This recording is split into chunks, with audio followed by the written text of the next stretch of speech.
اور تو اور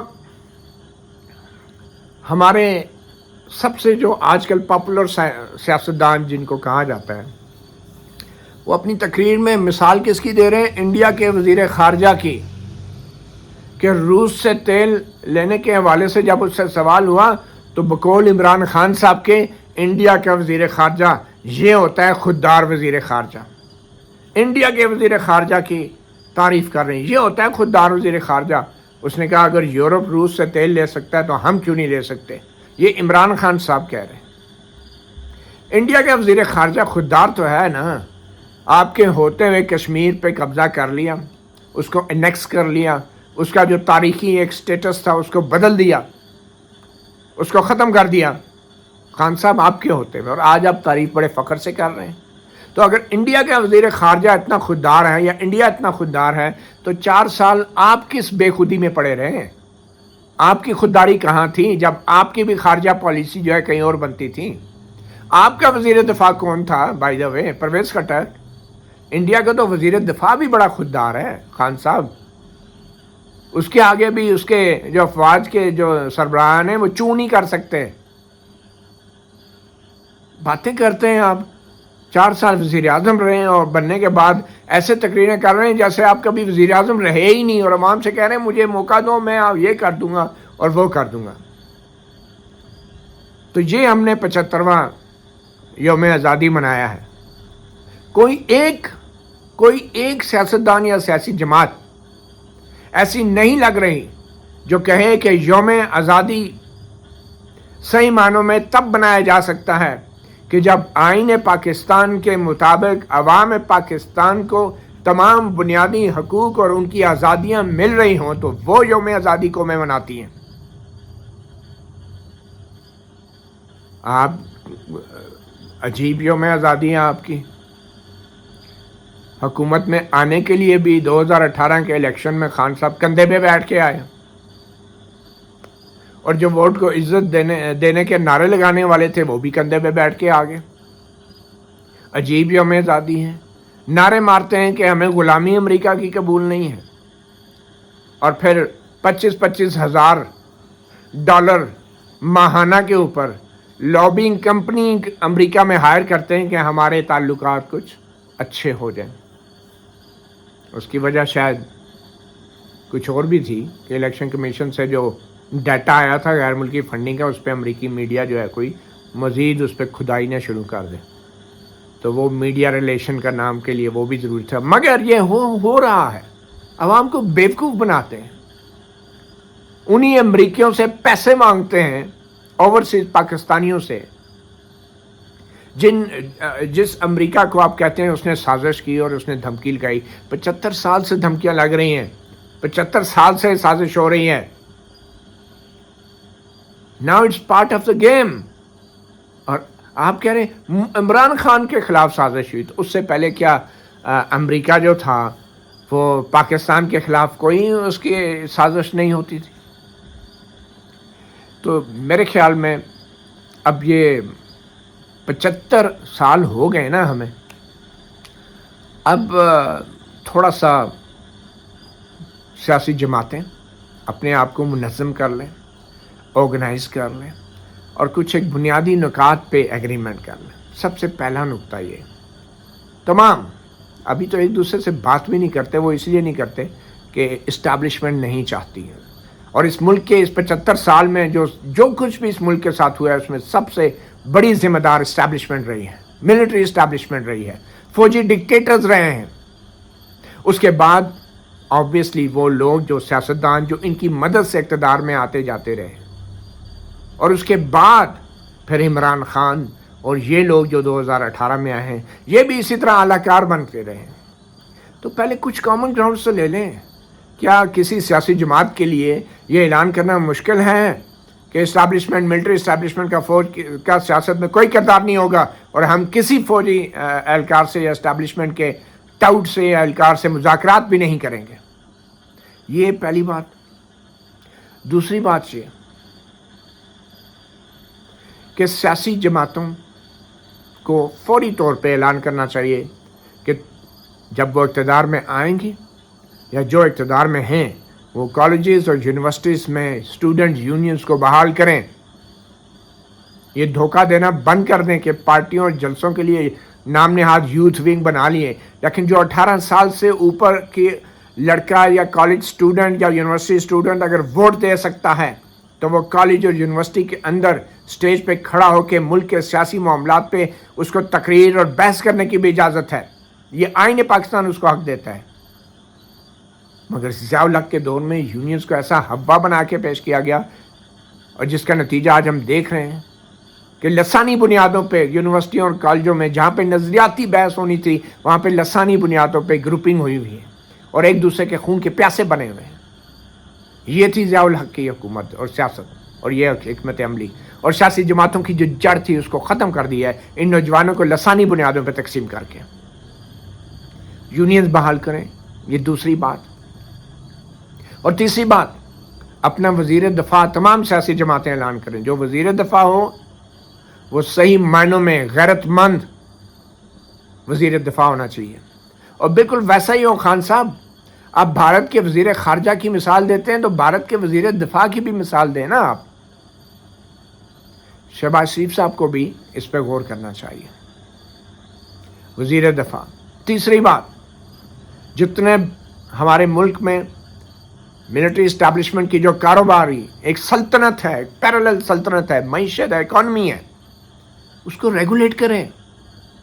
یہ بہت پھیل چکی ہے، اس کو ختم نہیں کر سکتے، مگر اس کے اوپر کوئی سرونگ یونیفارم بندہ جو ہے اس کا اس کاروباری سلطنت سے کوئی تعلق نہیں ہونا چاہیے۔ حکومت کو یا تو یہ تمام سلطنت نیشنلائز کرنی چاہیے یا پرائیویٹ سیکٹر کے لوگوں کو اس پہ بٹھا کے اس کو ریگولیٹ کیا جائے، اور اس پوری اسٹیبلشمنٹ کا جو بزنس امپائر کا جو حساب کتاب ہے، جو آمدنی ہے، اس کا حساب کتاب پارلیمنٹ کے سامنے رکھا جائے۔ تو بزنس امپائر کو ریگولیٹ کریں۔ یہی وہ امپائر ہے جہاں سے وہ تمام رقم اور آمدن جو ہے وہ اس ملک میں سرکولیٹ کرتی ہے، جس کا کسی ادارے کے پاس کوئی حساب نہیں ہوتا، کوئی پارلیمنٹ نہیں پوچھ سکتی، کوئی حکومت نہیں پوچھ سکتی۔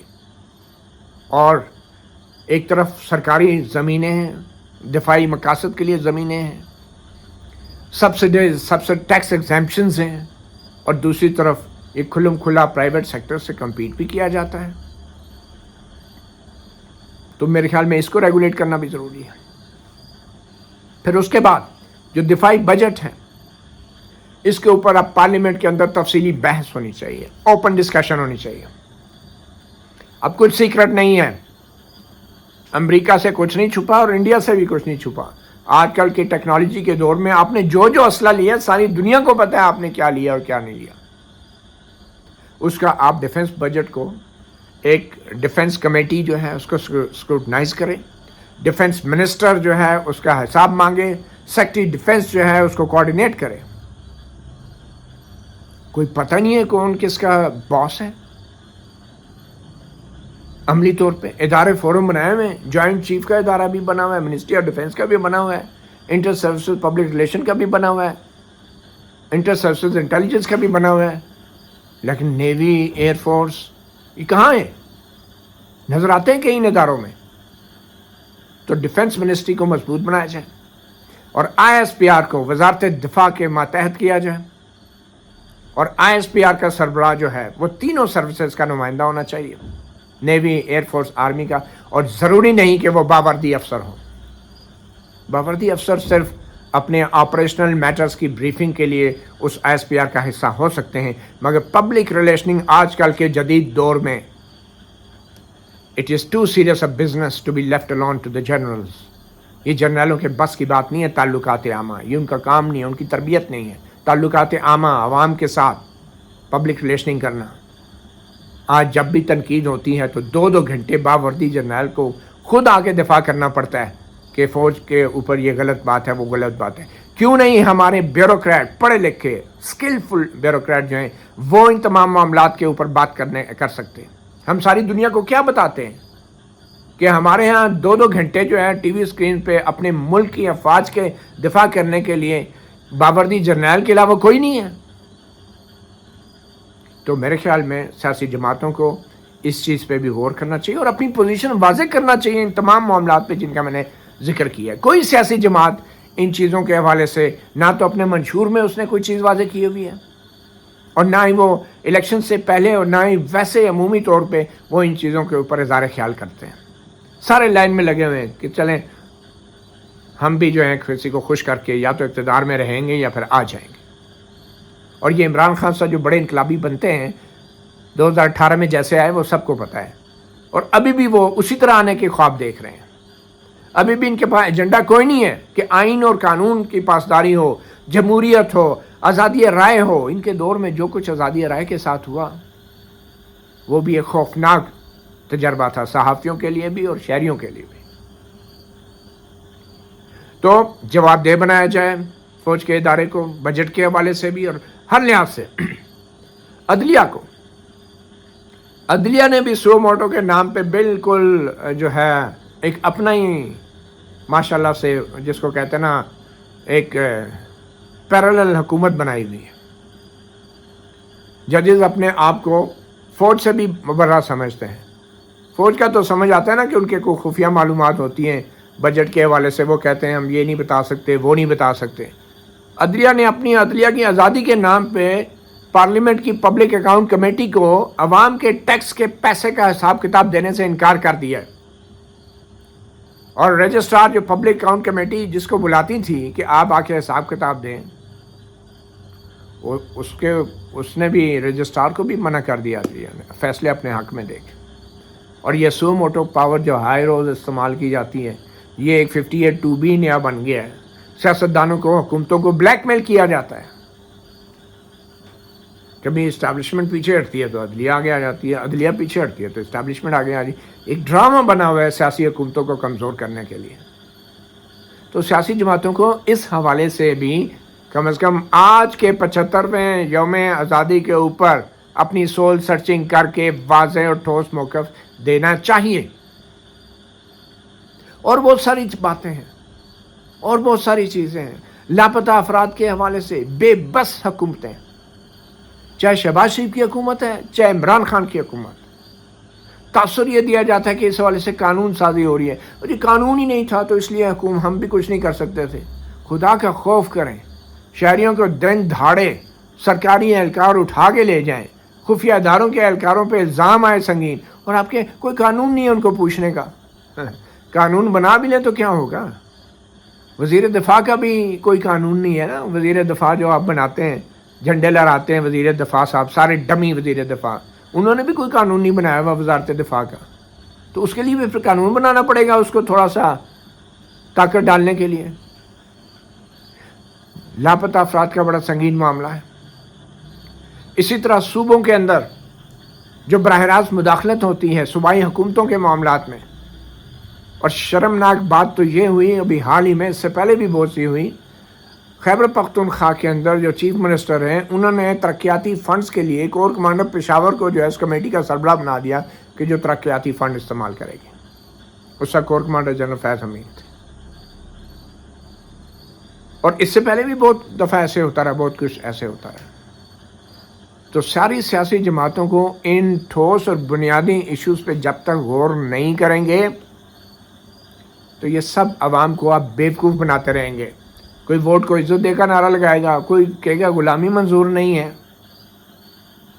ہم جیسے لوگوں کا، انٹیلیجنسیا کا، پروفیسرز کا، وکلا کا، جو قانون کو سمجھتے ہیں، ڈاکٹرز کا، پڑھے لکھے لوگوں کا، رائٹرز کا، فلاسفرز کا، شاعروں کا، یہ کام نہیں ہے کہ وہ سیاسی جماعتوں کی تقلید کرنا شروع کر دیں، ان کے پیچھے کارکنوں کی طرح چلیں. انٹیلیجنسیا کا کام ہے کہ وہ ایک فکری قیادت فراہم کرتی ہیں.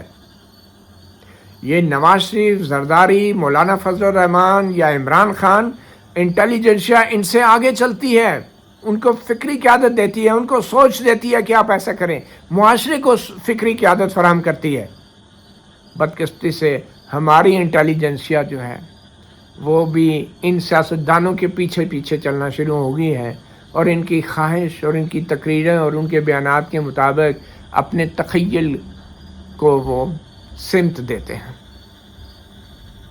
لائرز کو جو قانون دان ہیں وہ عمران خان کے خاص طور پہ جو انصافیین ہیں وہ اتنی گندی زبان استعمال کرتے ہیں، اگر کوئی خان صاحب پہ تنقید کر دے کہ یقین ہی نہیں آتا کہ یہ شخص وکیل ہے اور کالا کوٹ پہنتا ہے. اور یہ وہ لوگ ہیں جو ہائی کورٹ کے جج بھی بنتے ہیں.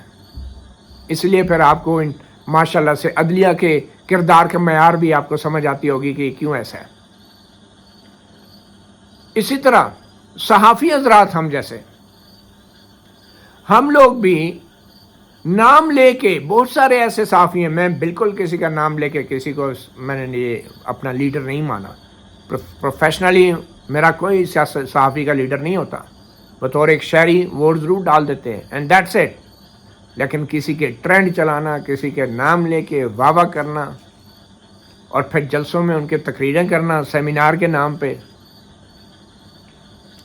اور کیمپین کا حصہ بننا، یہ صحافی بھی آج کل کر رہے ہیں. یہ ہمارا لیول ہے پروفیشنل انٹیگریٹی کا. تو میرے خیال میں انٹیلیجنسیا کو بھی اب سامنے آنا ہوگا، اور خاص طور پہ یونیورسٹی کے جو پروفیسر حضرات ہیں. ایک لوگ تو یہ تمام جو پروفیسر ہیں، وکیل ہیں، صحافی ہیں، یہ اس دور کی پیداوار ہے اور ان کی تعلیم اور تربیت اس دور میں ہوئی ہے جب ان کے کالجز اور یونیورسٹیوں میں کھل کے بات کرنے کی اجازت ہی نہیں تھی. یہ سارے ہم شاہدولہ کے چوہے ہیں جو سیاستدانوں کے پیچھے پیچھے دم ہلاتے جا رہے ہیں. بہت سارے ہمارے انٹیلیجنسیا کے اندر ایسے لوگ ہیں، ان کی اپنی کوئی پرسنالٹی نہیں ہے، کوئی سوچ ہی نہیں ہے. چاہے ریٹائرڈ جرنیل ہیں، چاہے صحافی ہیں، چاہے وکیل ہیں، دیکھ لیں ان کو سوشل میڈیا کے اوپر. وہ ایک عام کارکن کی جو زبان ہے اس سے بھی گھٹیا اور گری ہوئی زبان استعمال کرتے ہیں اپنے اپنے لیڈروں کی حمایت میں. خان صاحب نے تقریر میں یہ کہا، فلاں نے یہ کہا. بھئی انٹیلیجنسیا کے لوگوں کو اپنے آپ سے سوال پوچھنا چاہیے کہ جو تعلیم آپ نے حاصل کی، جو تجربہ آپ نے اپنی ذاتی زندگی کا حاصل کیا، آپ اس کا نچوڑ بتائیں نا. آپ یہ عمران خان یہ کہتا ہے تو نواز شریف کرپٹ ہے، تو فلاں نے یہ کیا تھا تو اس نے بھی تو یہ کیا تھا، تو اس لیے اب خان صاحب کر رہے ہیں، تو اب کیوں یاد آ گیا، اس وقت آپ کیوں نہیں بولے تھے. یہ ہے ہماری انٹیلیجنسیا کا حال. کوئی اپنی شخصیت، کوئی اپنی سوچ، اپنی کوئی فکر نہیں ہے. عوام کو انٹیلیجنسیا کا بھی کام ہے کہ عوام کو کچھ اپنی تعلیم اور تجربے سے کچھ بتائے نا. اس عوام کے پیسے کے اوپر آپ یونیورسٹیوں میں پلتے بڑھتے ہیں، پی ایچ ڈیز کرتے ہیں، ریسرچ کرتے ہیں، باہر جاتے ہیں اسکالرشپ پہ، اور جب واپس آتے ہیں تو کوئی عمران کا دم چھلا بنا ہوتا ہے، کوئی نواز شریف کا دم چھلا بنا ہوتا ہے، کوئی شہباز شریف کے پیچھے، کوئی مولانا کے پیچھے. اپنی اس ساری تعلیم کو وہ کوڑے دان میں پھینک دیتے ہیں اور بس نوکریوں اور عہدوں کے پیچھے اپنی سوچ کو گروی رکھوا دیتے ہیں، اور اپنے قلم کو، اپنی تحریروں کو بھی اسی طرح بیچتے ہیں کہ وہ کسی کے حق میں ہوں. سب سے بڑا المیہ یہ ہے کہ کوئی اگر آئین کے حق میں بات کرے، جو کہ انٹیلیجنسیا کو کرنی چاہیے، جو قانون کے حق میں بات کرے، جو جمہوریت کے حق میں بات کرے، وہ کہتے ہیں یہ فلاں پارٹی کا، یہ فلاں پارٹی کا. کوئی اگر یہ بات کرے کہ 2018 میں اسٹیبلشمنٹ نے اور ججوں نے مل کے فراڈ کیا اس قوم کے ساتھ، پولیٹیکل انجینئرنگ بھی کی، جوڈیشل انجینئرنگ بھی کی، عمران خان جیسے بت کو تراشا، تو وہ نون لیگی بن جاتا ہے. کوئی اگر یہ بات کرے کہ شہباز شریف حکومت جو ہے وہ بڑی کمزور ہے، ڈمی حکومت ہے، ووٹ کے عزتوں کے نعرے کو چھوڑ چکی ہے، کہتے ہیں یہ تو پاگل ہے، یہ تو کسی سے لفافہ لے لیا اس نے، کسی سے فائدہ اٹھا لیا اس نے. یار تو میں یہی کہوں گا کہ آخر میں سیاسی جماعتیں جو ہیں ان کو تو سب سے پہلے اپنی پوزیشن واضح کرنی چاہیے ان سارے ایشوز پہ. اور جو سیاسی جماعتیں ان ایشوز کے اوپر جن کا میں نے ذکر کیا اپنی پوزیشن واضح نہیں کرتی، وہ سب دھوکہ دے رہی ہیں. چاہے وہ عمران خان ہے، چاہے نواز شریف ہے، چاہے شہباز شریف ہے، چاہے کوئی بھی جرنلسٹ ہے، کوئی بھی صحافی ہے، اگر ان ایشوز کے اوپر بات نہیں کرتا تو وہ بھی 2 نمبری کر رہا ہے، وہ بھی صرف نوکری بچا رہا ہے. اور جب تک ان ایشوز کے اوپر بات نہیں ہوگی، آپ 100 سال تک یوم آزادی مناتے رہیں، کچھ نہیں بدلے گا. ایک نیا نواز شریف پیدا ہوگا، ایک نیا شہباز شریف پیدا ہوگا، ایک نیا عمران خان پیدا ہوگا، اور وہ باری باری سب اس قوم کے ہیرو بنتے رہیں گے. کچھ جذباتی ہونے پہ معذرت، مگر شاید اس ملک کے 75ویں یوم آزادی کے اوپر پوری قوم کو تھوڑا سا جذباتی ضرور ہونا چاہیے. اجازت دیجیے. اللہ حافظ.